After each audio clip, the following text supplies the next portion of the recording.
Hey everyone, welcome to Marketing Monday with the Watertown SBDC, where we go live every Monday and talk about marketing. I mean, that really fits. So I'm Nicole and I'm here with Erica with the Watertown SBDC. Hey Erica, how are you? Hey, great. Hey, everyone. Hey, Nicole. Thanks for being with us today. Yep, Every Monday. every Monday. We're here talking about marketing. So if you know of a small business owner who could use some marketing help, I hope you share this with them. We go live on Facebook and YouTube. And also take advantage of the SBDC. They have great free business counseling and a lot of great resources. Yeah. Yeah, you guys do so much. Just did the HIPAA safety webinar. You've Yep. done, yeah, all And kinds one of thing stuff. I'm just thinking about talking about here today, which I can't believe we haven't mentioned before, but right now the Watertown Oswego SBDC is offering some free like graphic design work Oh, for nice. new businesses, or if somebody's rebranding, that kind of thing. So that is another something that the SBDC office is doing with the help of a graphic designer. So that's something that, again, taking advantage of a free service there can provide a new logo or new rebranding logo or something if a small business needs it. So I don't know how Awesome. I haven't thought to mention that before here, but there That's you are. Yep, So that's so cool. And yeah, it's man, having access to that sort of thing is great. And so what we're going to do is I'm just going to keep this on the screen for a second. So if you want to take advantage of what Erica was just talking about, or you want to set up your appointment, you could just email the SBDC at the address on your screen. You can also obviously message through Facebook, YouTube, yep. however you find online to do it. Instagram, yeah, right, Exactly. Oh, look, yeah. guys are so cool. Just just type in Watertown SBDC. You'll find us on any of those platforms for sure. And then Yeah. the other thing is that somebody, any small business owner who's interested in this would become an SBDC client first and be working with a specific advisor who, and then if it makes sense, a graphic designer would get involved. So to Yeah. help out. So that's how that Awesome. works.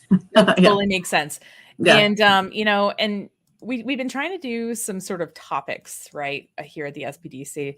So last month we did it all about PR. So if you want to learn about PR, you can go back and watch the February broadcast. But today we're talking about complete guide to keywords. And this month we're talking about SEO, which is search engine optimization.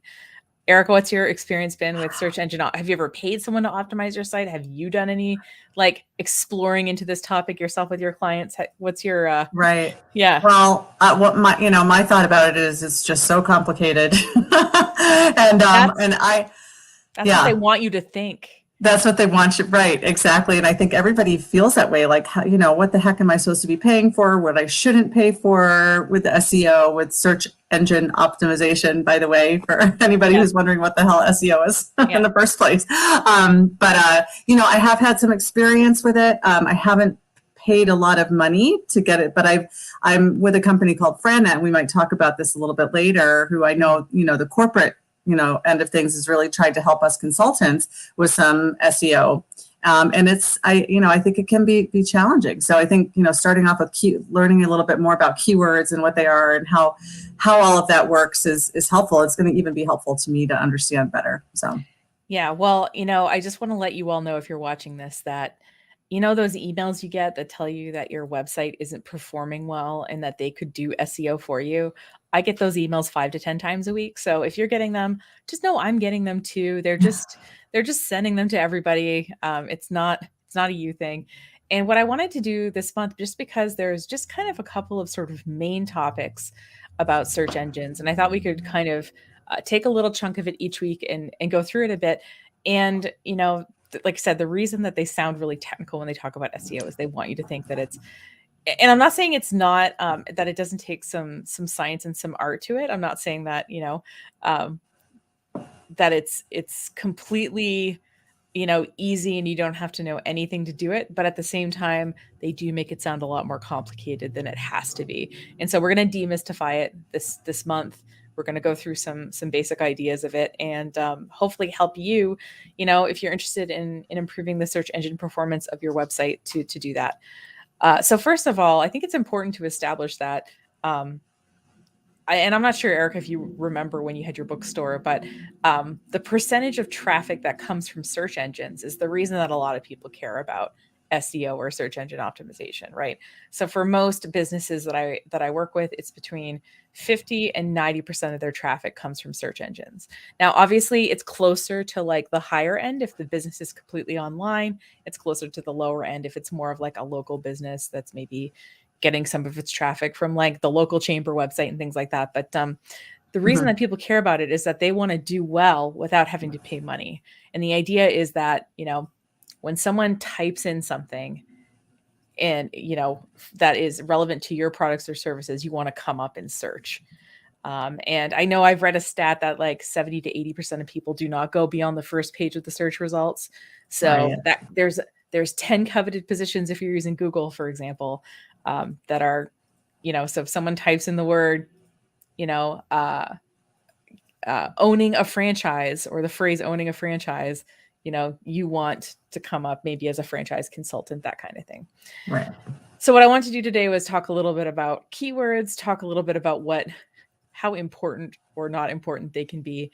It's so funny because sometimes people will act like if you do this one thing, it'll change everything.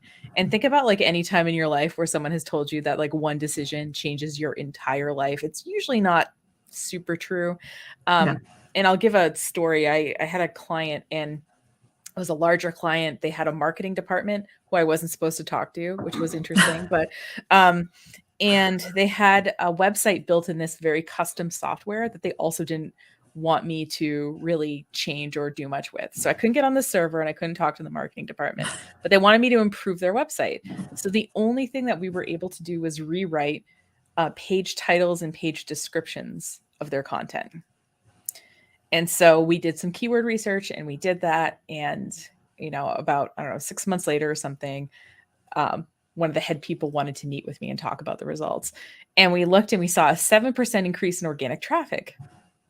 And the guy was like, oh, that's it. And I said, well, the only thing we could really change was the key. I couldn't even change the content on the actual pages. This is the titles and descriptions of the pages. So, I guess I want to tell people that even if you do spend time on it, you will get maybe a bump, but it isn't going to necessarily. Did 7% change their entire business? I'm guessing not. I mean, maybe it did, but well, we talked, yesterday at the end of last week, I think we were talking about integrated marketing, efforts, and it's just like everything else, it's part of what you do with your marketing budget and part of what you do with your digital marketing, right? Not right. all of it. Yeah. Mm-hmm. Yeah. And so, the basic idea of keywords is there something that's on your website, if you think about it, when you're using a search engine, there's a bar there and you have to type something in. It doesn't just start showing you pages, right? You have to, you go to Yahoo or Google or any of them, you have to type something in. And what you type in is a keyword or a key phrase. I'm going to use the word keyword, by the way, to also encompass key phrase because that's kind of what everyone does. So the keyword or the key phrase you type in serves you a page of results, an SERP, a search engine results page. Because, we have to use unbelievably cool acronyms when we talk about everything. And so obviously, if you have those words on your website, right, they're more likely to come up when someone does a search. So how do you know what those words are, right? We're going to look at a couple of tools to help determine what those are. But the main, there's a few kind of main criteria for keywords. First of all, they have to be something that people are actually typing in. And I'll give an example. So my industry is actually called inbound marketing. Have you ever heard of inbound marketing, Erica? No, Would you ever search not really. for inbound marketing? Exactly. No. Someone like me, no, right? No. So we have to understand that just because there's a word that we use to describe ourselves does not mean our customers are using it. So what we want to do is figure out, what words are popular, like what are people typing in? So that's usually step one, finding keywords that are popular. The other side of this, though, is we actually have to have keywords that are relevant. And so what a lot of spammers will do is they'll put popular keywords right on and say like, oh yeah, we're totally talking about this over here. And then you go to that website and it has nothing to do with it. So keywords actually have to be relevant. So let's say, I don't know, President Zelensky is really popular. If I like put that as a keyword on my website and people came to it and were like, okay, this isn't about like the Ukrainian news, they would immediately click away and it would do nothing for me. So your keyword should actually be relevant. So I don't think I really have to tell anybody that here, but I'm just saying it out loud as like a thing. Right. The other thing is that we want keywords, in particular, if we're thinking about business stuff, that generate money. And so in have taken like 2 very brief keywords, like courses. And the example they always use of a popular keyword that generates no money is the word jokes. So let's say you're going to like, let's say you have a meeting after this and you're like, they always like to do this icebreaker and we have to tell a joke. You would open up Google and type in jokes, right, to find a joke. I'm betting that you're not willing to spend money on that joke. You just want something that you can tell at this event, right? Mm-hmm. So there are some words people type in when they're ready to spend money versus when they're just exploring. So if it was like, if I just wrote like, I don't know, comfortable couches or couch styling, I might be looking for ideas of how to style my couch. If I look up couches for sale near me, suddenly like I'm a little bit more of a serious consumer. So some keywords, like I said, are people use when they're looking to spend money, and some they're just looking for information. And then something what we were talking about like before the broadcast is that, keywords shouldn't be too competitive. So I once, hold on, let me change the story. Okay. So I don't get yelled at a lot, but I had this client yell at me. So, I'm changing the industry. So I'm going to pretend it's a bookstore just because Erica did not yell at me, you guys. Like this didn't happen. It wasn't me. This is a make-up story. So I helped this bookstore owner.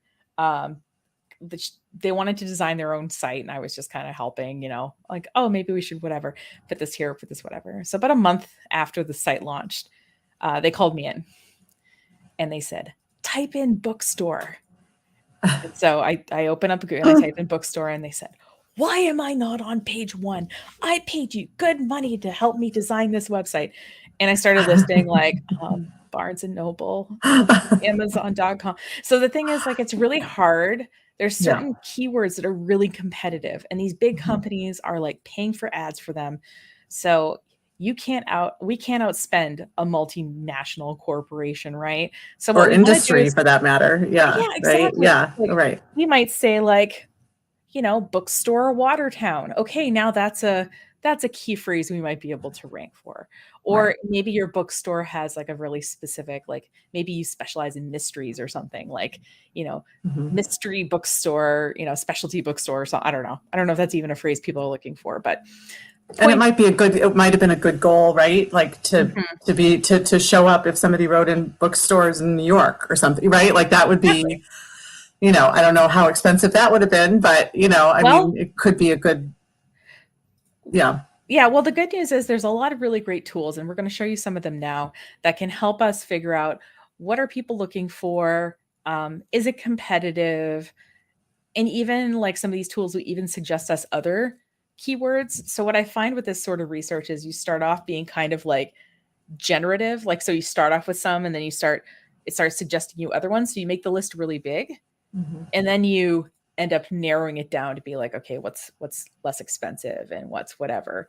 And then you find the few that you think are going to work pretty well for you. And you can rewrite the pages on your website. You can, put them different places. So I'm going to start with a free tool that I like.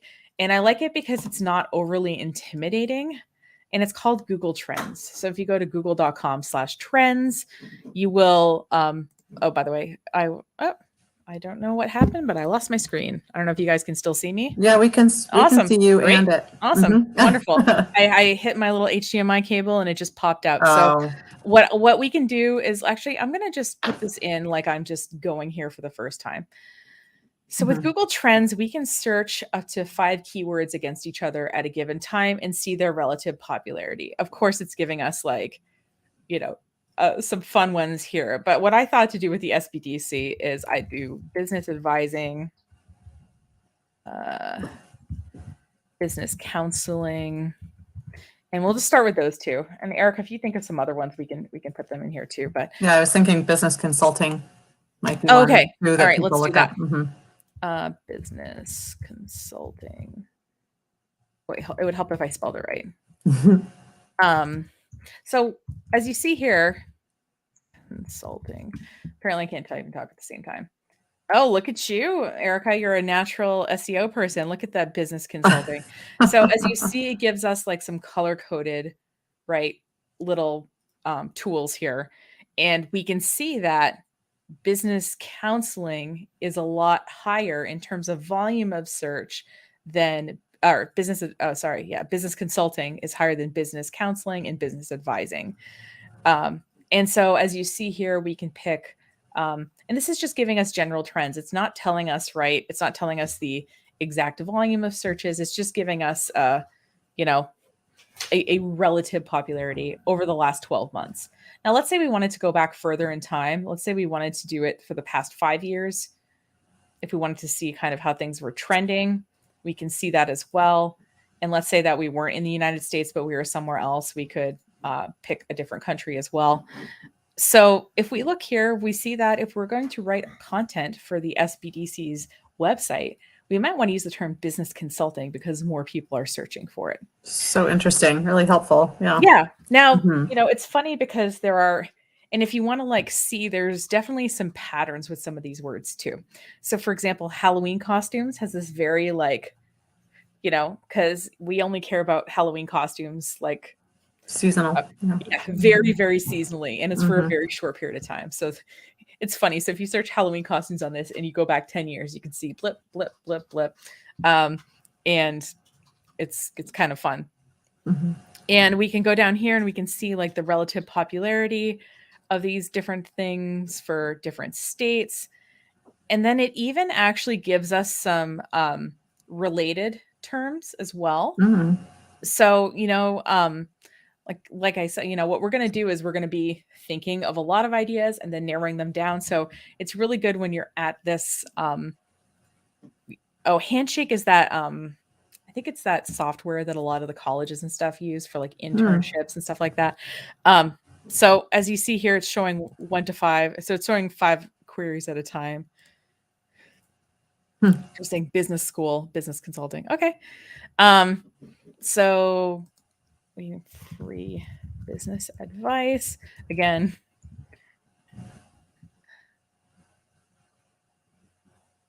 Okay, no one's looking for free business advice. Now let's say Isn't that crazy? okay, that was Yeah. terrible. I can remove that. No problem. Huh. So what we can do is sort of like come up with a pretty good list of keywords that are, and we can see how they trend over time and see their relative popularity to each other. I wonder what help with my business would come up with. Oh yeah, let's do it. Because like you said, we are talking phrases too, right? Not just And keywords. sometimes people, sometimes.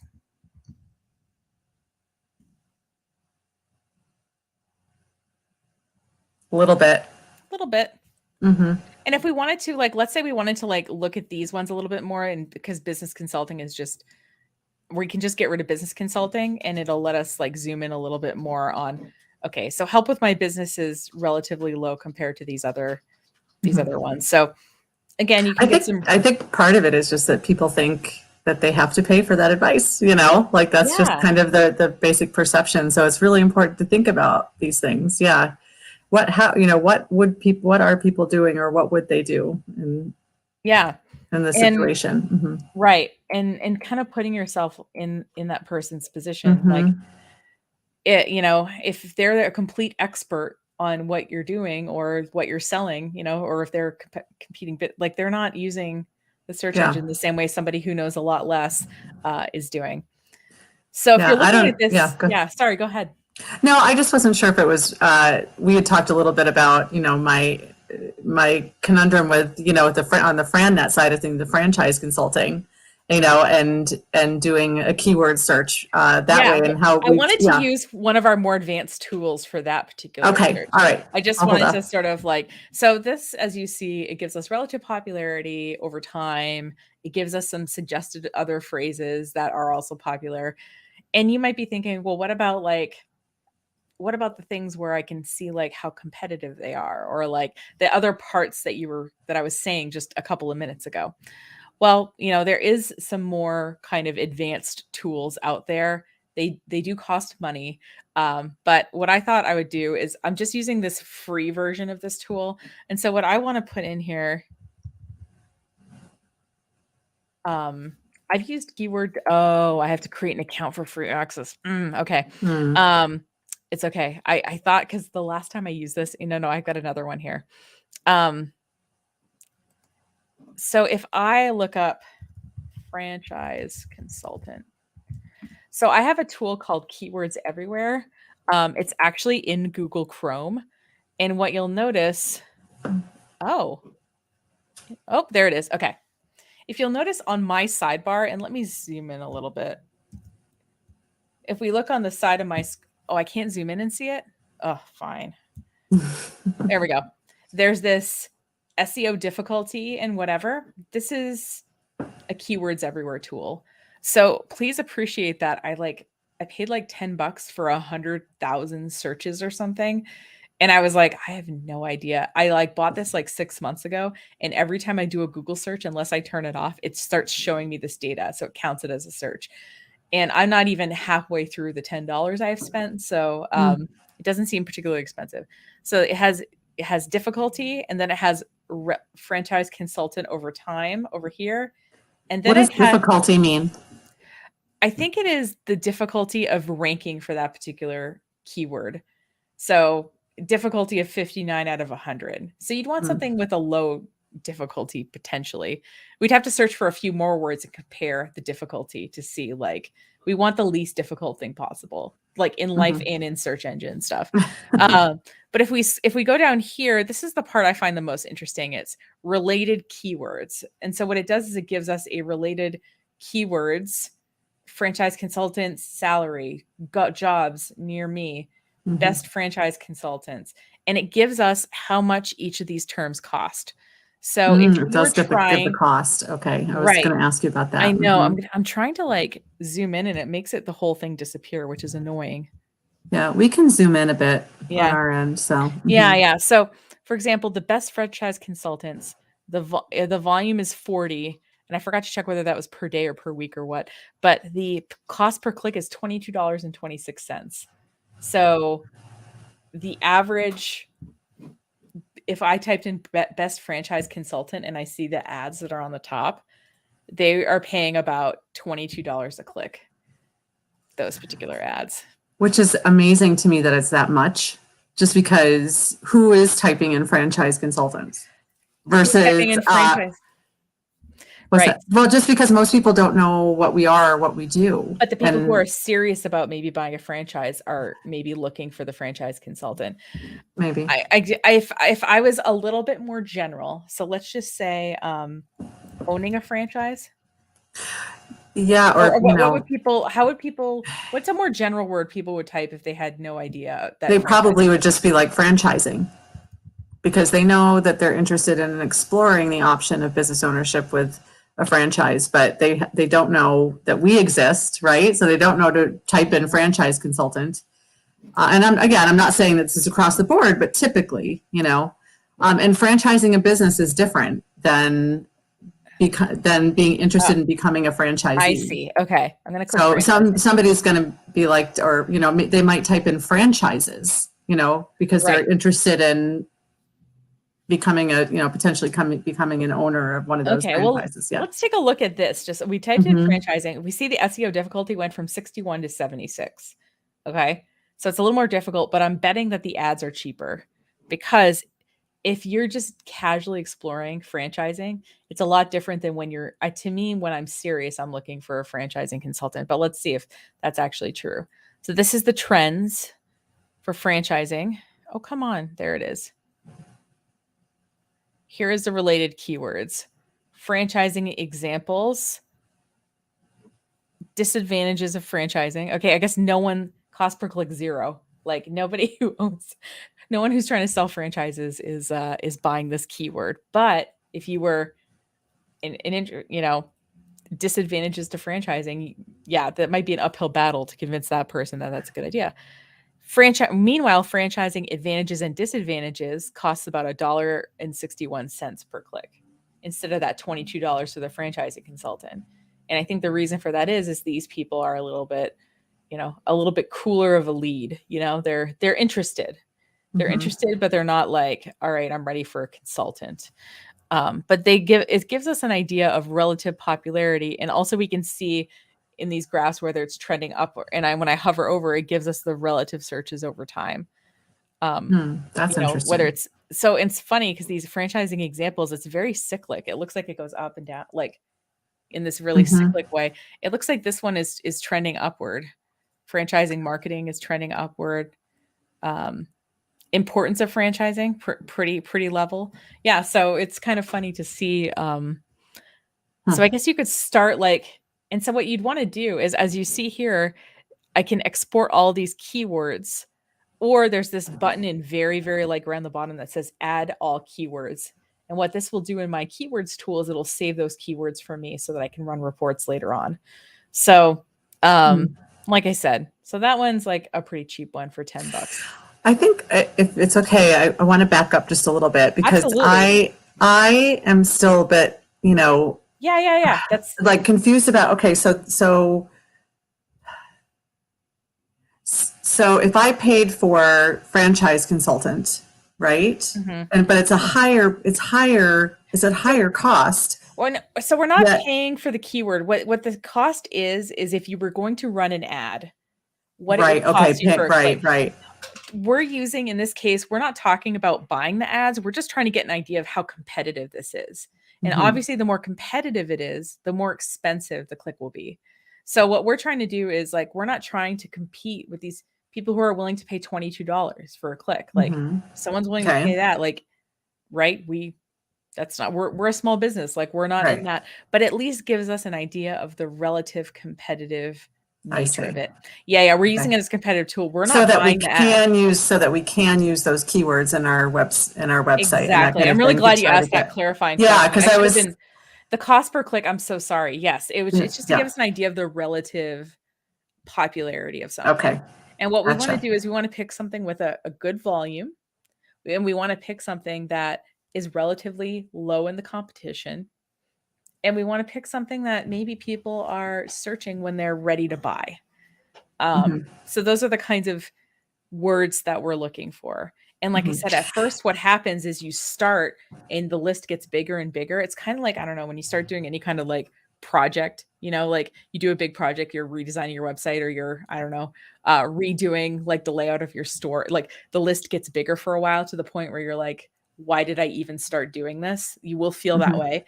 And then once you have a pretty big, then you're going to narrow, and then it's going to feel really good to be like, I don't care about, these are the 10 keywords or key phrases I care a lot about, and this is what I want to put on my website. So it sounds like it's important to find that bigger list and then really be doing the analysis of what seems to be working. And so you contract with the keyword, how many approximate volume per month, and whatever keyword tool you use, just use the same tool, because obviously it's kind of like, I don't know, weighing yourself on different scales. Like it'll give you different numbers. So as long as you use the same tool throughout, you're fine. Like the keyword tool I really like that really dives in is something called Keyword Discovery. They do have a 7-day free trial. And I guess I've only gotten paid to do keyword research, like in a really detailed way, just a few times. So I've just been able to use the free tool, really dive in and then get out.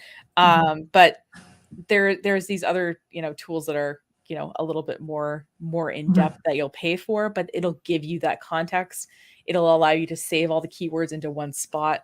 That kind of thing. So going back to, you want to look for something that's keywords that are less competitive. Yeah. Is less competitive, is that directly related to the cost per lead price? Yeah. The CPC. Yeah, definitely. Okay. So the more, give me that relation. Sure. Like, yeah. So so if we're looking at, and let me just put this back on the screen so that we're looking at something here. So if we own a franchising consultancy, like right, and we're trying to figure out how to rewrite content for our website. So I would not want to try to compete with franchising marketing, because somebody on the ad section here is willing to pay $24 for a click. So I'm not willing to pay. I'm not in that league. So plus it's not relevant. Exactly. So you have to think, again, like you were saying before. Yeah. Like look at this bottom one. Importance of franchising gets 10 searches, but nobody's bidding $0. Franchising meaning with example, 10 searches. Like I said, I don't know if it's a day, a week. I forgot to check that. $0. Right. So, and it also has this competitive score. I didn't look at what this was, but it's typically proportional to Mhm. the The lead competition is cost or the higher. cost. Exactly. Okay. So what I would want to do is I would want to talk about these two things on the website because there's a volume of search and no one's buying ads for them. So that Got tells it. you like it's a little bit, yeah. So we want something with some volume and we want something that has a relatively low competition. Mhm. Um, and like I What said, was yeah, what was the advantages to franchising? Because that oh, was it yeah. so the It was- advantages and disadvantages to franchising. So that Again, was it's 720 searches, so a lot more searches, $1.61. So it's not mhm. super that's not super expensive compared to 13 and Yeah, $24 here. right. So that could also be another one to go after as well. Mhm. Yeah. Okay. I'm not I saying it has thought to that be might be the 0. case. I'm saying, yeah, that would be a good one. So what you're Mhm. gonna do at the beginning stages, your brain is just swimming with numbers, right? Because you're like, you know, is just like I said, keep track of the keyword, the relative volume, and then whether it's a cost per click or a competition score, and just put that all in a spread. Just and keep looking, and it'll suggest you other keywords. Look up those. It'll Mhm. suggest, and at a certain point, you're gonna run. You're gonna eventually run out of suggestions. There's a finite number of words, thankfully, for all of Yeah. us. And this is pretty cool because this really is kind of a DIY project. It could be Yeah. Oh, anyway, right? definitely. Like, I mean, this is Yeah. definitely, yeah, something that people can do on their own, It and just just at takes least get an idea. Yeah, if you're kind of an organized person, it just takes some research Mhm. skills and some patience, and then you Mhm. organize it, and then you're looking at your list of, 200-ish words, and you look at it and you're like, "Oh, yeah, that's not." I'll use an example. I did some work for an environmental nonprofit, and I saw that the term Gulf Stream was very popular, and Mm. I was very touched that people cared about the Gulf Stream. And then I started looking at the related keywords, and it was like about the Gulf Stream RVs. So I was like, I would have So, like, you'll see in the related stuff that context is important too. So, like, meanwhile, I cared about I wanted to like get people who cared about the environment. And like I said, I saw that Gulfstream was like really popular search. But when I dug in a little bit, I found it was all about recreational vehicles, not really relevant. So Right. now, like I Interesting. said, and the paid tools will give you, and I don't want to like, I don't know, screen share a paid tool. But like I said, I typically just turn it on for the time I need it. For like a month or a week or something like that, and just do your research and get out. And a lot of them will give you a 7-day free trial at least. So just when you're ready to do it, just sign up for one of those tools. Like I said, I like Keyword Discovery and the MOZ, the Moz tool. And we're going to look at Moz stuff a little bit later in the month because they have some nice other reporting tools Mhm. as well. And also, But it's crossing my mind just because this isn't just for people who are developing their websites right now, right? It's also for no, people who are like, hey, I don't like our SEO, where we are when we come up in the searches that I think we should be coming up at, taking a look at and kind of analyzing the keywords that you're already using or that you mhm. used when you built your website, say, and compare those to maybe some other keywords that might be better, right? It could be a good Right, yeah, and practice, a good exercise. exactly. Yeah. It is a Hmm. good exercise, and Hmm. also like you know, what we have to remember is like right now that even the screen I was just showing you, I'm logged in as myself in Google, and Google knows what websites I've clicked on. It knows. So I remember I went in to a business, and the guy said, "Oh yeah, we're ranked number one in Google." And I had to tell him it was because when he was on his computer and looked up his business and he clicked on it, Google was just putting it on the top for him because They knew. Yeah. yeah. And so then Oh, I showed him how on my computer he was like fifth, and he was a little sad about that. But so we have to also remember that search engine results can be a little bit personalized as well. So like just because it looks like you're coming up number one on your computer does not in fact mean you are objectively number one. So wow. Good yeah. point to make. Yeah. Yeah, Yeah, and there for was sure. I'm trying to remember. I read this book a while ago called The Filter Bubble. And it was based, I think there's also, if you don't want to read a whole book, there's a TED Talk about the guy. His name is Eli. Eli Filter Bubble TED Talk, if you want to like hear about how I think he tells a story about how he had two of his friends type in the word Africa into a search engine, and one of them was very politically involved, and the other one was more of a traveler. And there's so one person's page was all about like the news going on in Africa and the politics and things like that, and then the other person's page was all about like trips and like book a safari, that kind of thing. So Crazy.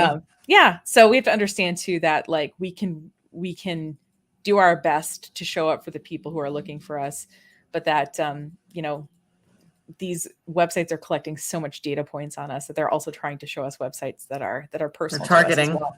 Exactly. Yeah. Now, the other question I get when we do this is they're like, oh, do I have to, and what we want to do is we want to avoid something which I haven't seen in a long time. So I had to actually Google an example to show you what this is. So there's this concept of something, like I said, most people don't do this anymore. It's called keyword stuffing.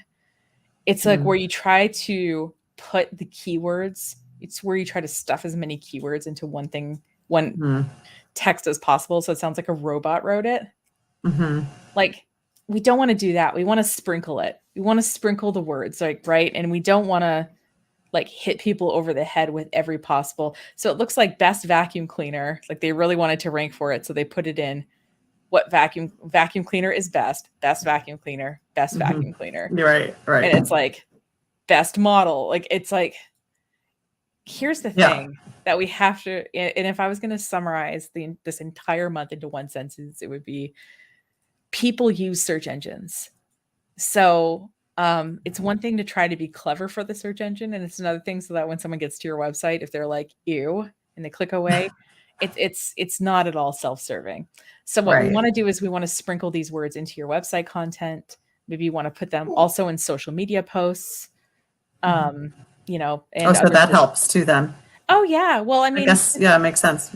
Yeah. You just want to, maybe you want to use them in your about bio on your different, your different business listings, places, so that, so use them, like I said, sprinkle them like, a little bit of salt on a dish is delicious. Too much, it's kind of gross. And I think we were talking to last week about how in the beginning people were doing the stuffing that stuffing the keywords in, and it's like it was more acceptable than it is now. Like now it's because, and probably because of social media platforms, right? It's like it's all about credibility, just like you said. It's about doing it the right way. And I think it's less accepted now because, I don't know, maybe 15 or 20 years ago, you had likely some dude who like did your website and you never touched it again.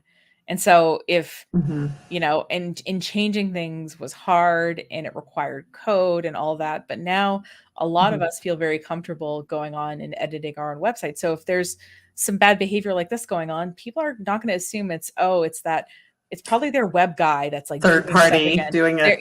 They're going to think it's you. So, well, I think advertising is less accepted in general, these days versus, I think it's more, I saw a talk about this. I think it's more that we're expecting, the age of Mad Men is over, where, we're not doing these large scale ads that try to talk to everyone. We're doing a lot of smaller scale conversations that talk to smaller groups of people that feel more personalized. And people want kind of a personalized experience online, one way or the other. So that's because the digital world allows that. So that, and I don't mean to say that advertising isn't accepted or acceptable or isn't something that people should be, the small business owners should be thinking about. But I think you have to be generally more careful. And this is just one example of, of doing it the right way and the credible way. Right. So what you're going to do is, like I said, you're going to start researching. It's going to come up with this giant list of stuff. And then you're going to like narrow it down to a few of the ones that make the most sense to you. And then you're going to just, lightly rewrite some content, and that client I was telling you about, the 7% improvement at the beginning. We only did their top 50 pages on their website because they had literally hundreds of pages. It was a big organization. So we just looked at their most trafficked pages and we just rewrote the titles and descriptions for just their most important ones. So maybe you're watching this and you're thinking, I've got the bandwidth to rewrite like 5 or 10 pages on my website. Just do those. Like you don't have to do, you don't have to do we don't have to be super intense about this, but just see if like improving the word, thinking about the words people are using to look for you. And it's going to help you talk to people.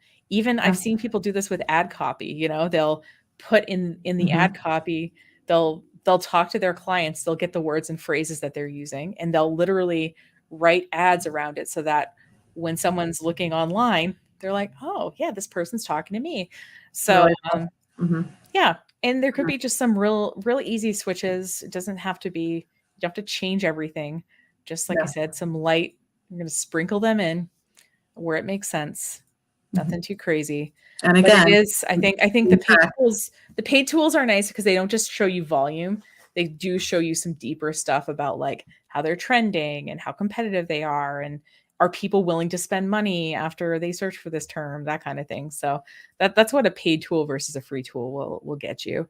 And like I said, a lot of them do have free trials, so you can just make a little project out of it.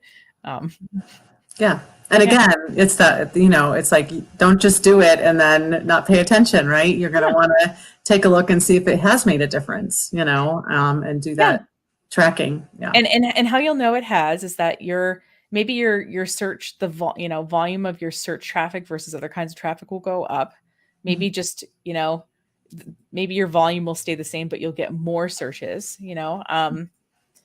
So yeah, so you want to just understand kind of what's happening on your website right now, and then you'll make these. Hopefully there'll be improvements, and then you'll get to look at the data again a month or so from now and kind of see if that changed things. But it is important to note, like I said at the beginning, that some things are cyclic.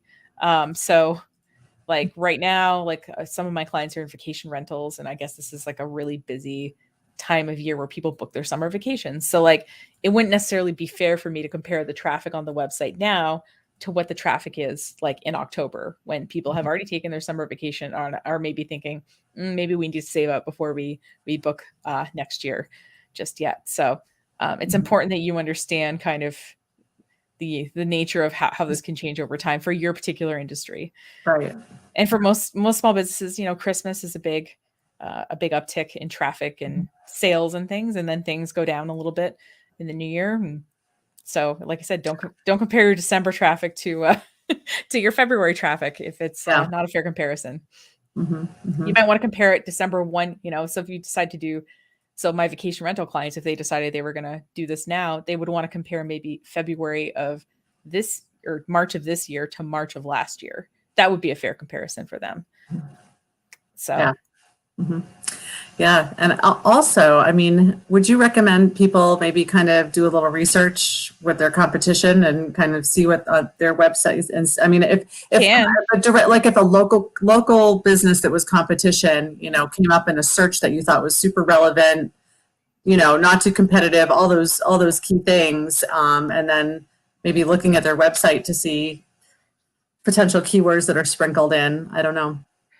So a lot of these tools, I'm glad you brought this up. I'm looking, they all have competitor analysis too. So you can put in websites that you feel like are your competition, and it'll give you the words. Like the paid tools also do this.